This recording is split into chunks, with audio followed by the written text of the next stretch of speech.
Okay, you have a rectangular stained glass window, so we're going to put a rectangle here, and it's 2 by 1. You have 4 square feet of glass with which to make a border of uniform width. So uniform means it's going to be the same thickness around. And we don't know what that thickness is, so we're going to call it X. And we have 4 square feet of glass, so this outside will be 4.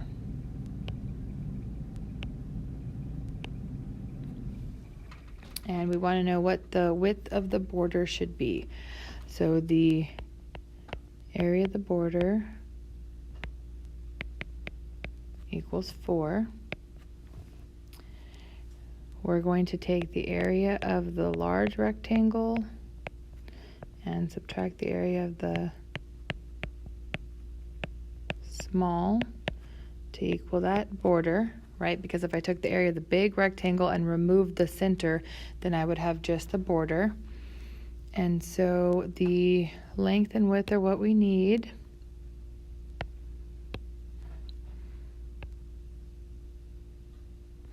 This here, you have 2 in the middle, and you are adding X on the left and X on the right.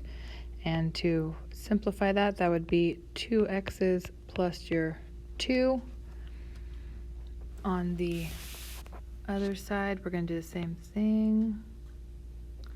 So we have 1 here in the middle, and we're adding X on the left and X on the right. And so if I put that together, combine like terms again, I will have 2X plus 1. And so the area of the large rectangle, we're going to multiply those two together. So we'll put 2X plus 2 one side and 2X plus 1 the other side.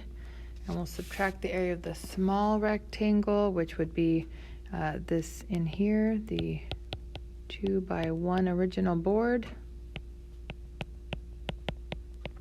And that should equal our 4. We're now going to distribute.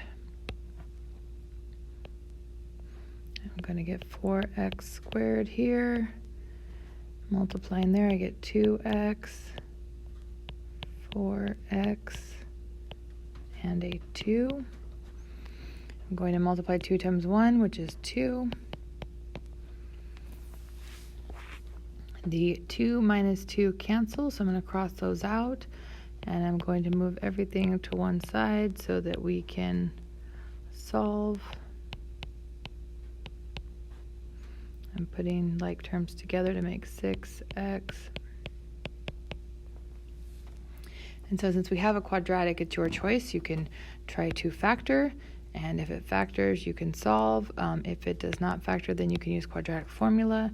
I'm noticing that we have some evens, so I'm going to start by dividing by 2 to make things smaller. Remember, all terms have to be divided by the same number. 4 divided by 2 leaves me with 2x squared plus a 3x minus 2. And for factoring,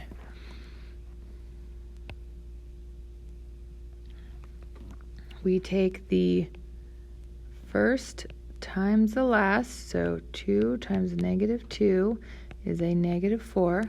I need 2 numbers that multiply to give me that negative 4 and add to give me the 3 in the middle, because that's the term that we are splitting. And so I'm thinking 4 and negative 1 would work, because 4 times negative 1 is negative 4, and 4 minus 1 is 3. So I'm going to change the 3x into 4x minus x.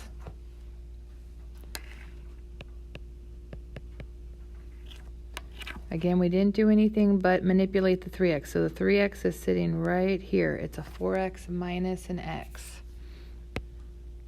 Now we are cutting it into our 2 groups.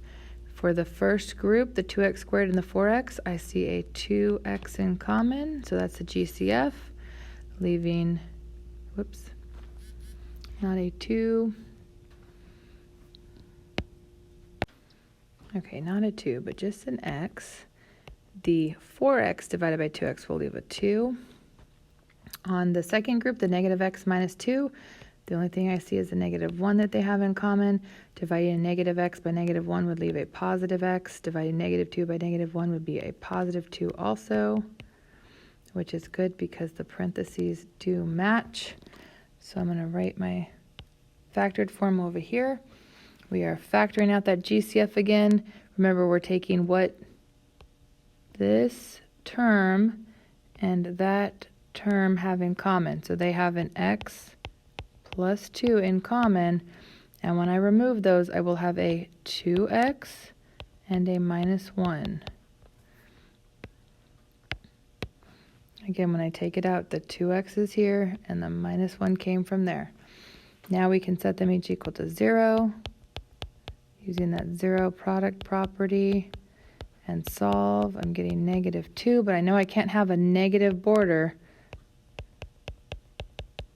Here we'll add to cancel subtraction, and divide, and x should equal 1/2. So we'll have a 1/2 inch border.